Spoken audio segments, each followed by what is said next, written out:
Welcome back. What you're looking at is a little tiny index card and scotch tape prototype I made, and I wanted to show you the iterations it took to get to making this bag. I don't usually just go straight to the computer. I start playing around with cardboard and scotch tape. In this case, I wanted to make a backpack-ish style bag based on my leather links, this tab and slot concept I've been working on. And I wanted to understand the layout. So I made that little scotch tape layout idea out of index cards and scotch tape. And the next step was to make it full size with some real considerations to the connections and the relationships to the sides and the front and the top and how. And here in this very first instance, I thought maybe I need this piece of leather to come up and have two leather links left and right. So now this is my second prototype, just out of scrap cardboard. These are all former packages that came in Amazon. Nothing special, just some tape. And then after the understanding I developed there, I went to the computer and I pulled up an old file of the leather links from a different pattern, and I'm using them, I'm cutting and pasting them into place. I think I might do a Patreon video where I actually talk long form about this process.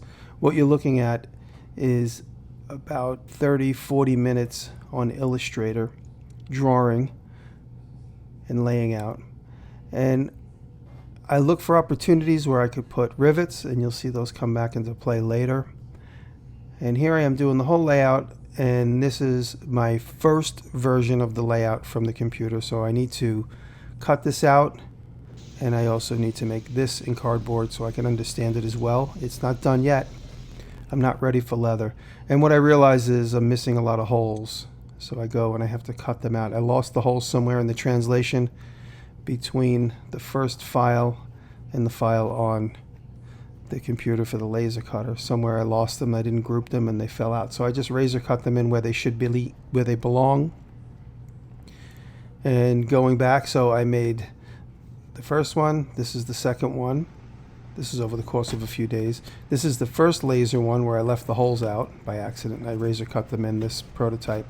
And then I went to the computer and I refined everything, and I broke it into two pieces because it'll save on the giant piece of leather I'm going to need to cut up. And then I decided to make it two-tone. And here I am in my shop, and there is the cardboard pattern I cut off camera. And since I'm making it in two pieces, you could see the two parts there. And now it's time to cut the leather. And I'm using my Aeon laser. It's a 130 watt CO2 laser. And some leather cuts really nicely. Most leather cuts nicely. Some leather, the finish doesn't cut very well. And it's a matter of several fast cuts or one long slow cut. It really depends. Depends on how well it cuts. And this is 10-ounce English bridle leather from Weaver Leather. And here I'm doing a quick cut. And the cut is done.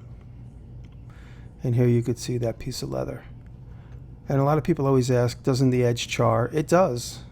That's why I always use dark leather, because if you use a lighter leather or a veg tan, the char will stain the veg tan. It's happened to me. So now this is a separate color, and this is going to be the top. And as soon as I cut this out, actually it was the next day. So here I cut this out, and I'm looking at it, and I'm realizing what this really needs. If this is going to be the very top of my cereal box, these sides are going to have to be bulged out, because when I bend the leather, it's not going to be square and perfect, just like the cardboard prototypes. So I needed to add those swells, and I hit it right on the mark first time. Whenever I make these leather patterns, I'll make up the bag, I'll be done with it, and I'll put it aside. I might give it or sell it to a friend or whatever, sell it at a discount. But I'll always have the opportunity to refine the file every single time I make. In this case, I hand stitched it because I didn't want to run it on the machine and run the risk of messing it up. When you hand stitch, you have full control. And that's just PVA glue. I let it dry. That's jade glue. I let it dry for about an hour, and then I punch all the way through. So I'm punching through the larger piece, and I hand stitch it with some heavy wax thread. And I do a saddle stitch with 2 needles, and I'm going down and up from both sides. and I bring it all the way over to the other side, and I tie it in a knot, and then I go back about 3 stitches, and then I tie it in another knot. That's typically what I do. I'll double knot it, and then with a cigarette lighter or a torch, I'll burn it, the 2 little ends back, and they get mushed into the last hole that they were stationed at. And now it's time to bend and push this into shape. And this is what I do with the 10 ounce. I just push it and manipulate it and just slowly comfort it into the shape that I want. I don't skive any of the seams because I'm afraid it'll give me too much of a sharp angle. I like the slow, gradual bends. And now here I'm forcing the leather links into the slots and tabs and slots. If you go back and do a freeze frame on the Illustrator segment, you'll notice how these are pointed, arrowed shaped, so when they pull through, the barbs fall on either side of the slot. And now this is typically what I do. I take a soft, it's actually one of Cliff's hammers, and I smooth the joints by banging on them with a little anvil inside. You can see that's a 4-inch round anvil that I made. And I bring inside and I smush the joints. And now this is the tabs you could see in the Illustrator segment.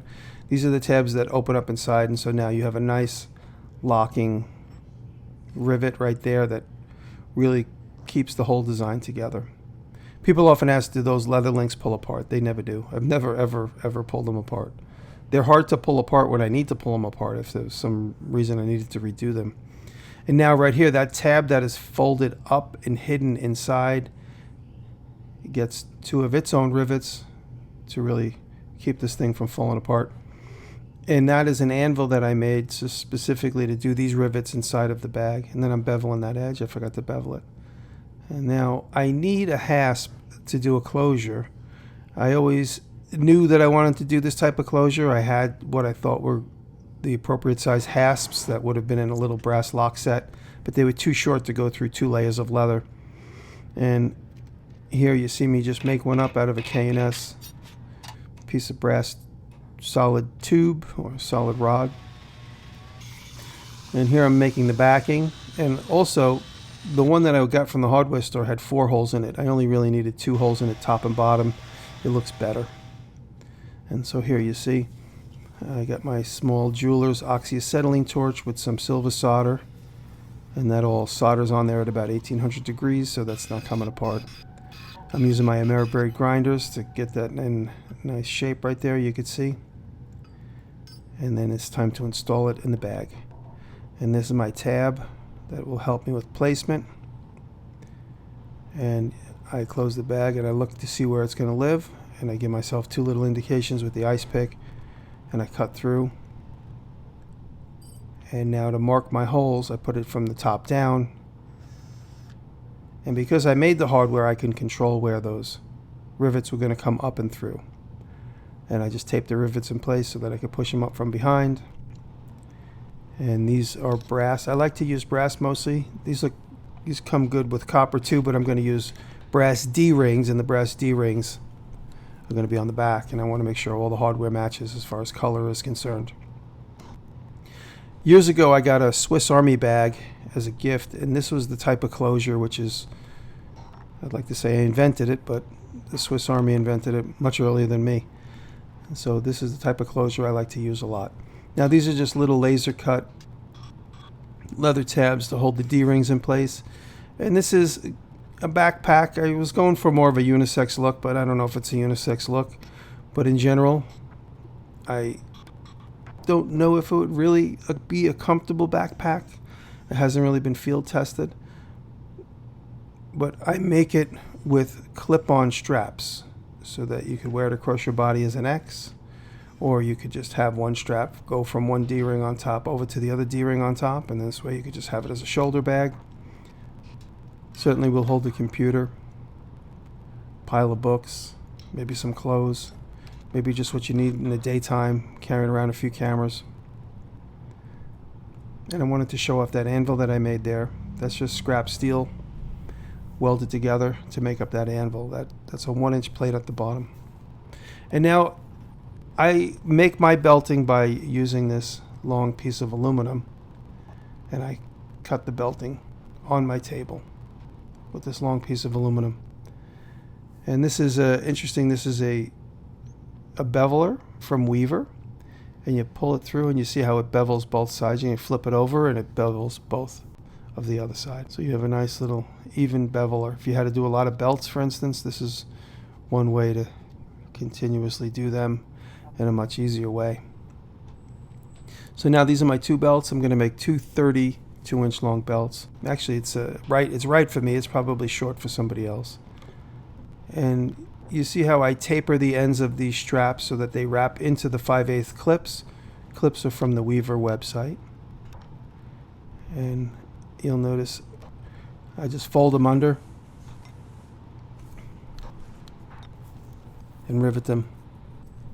Now this is the other side, just to show a quick rivet set. And that little tray is a great tray. I got that on eBay. It's about 100 years old, from a cobbler. It's really nice. And now the logo application right there, and you can see the finished part.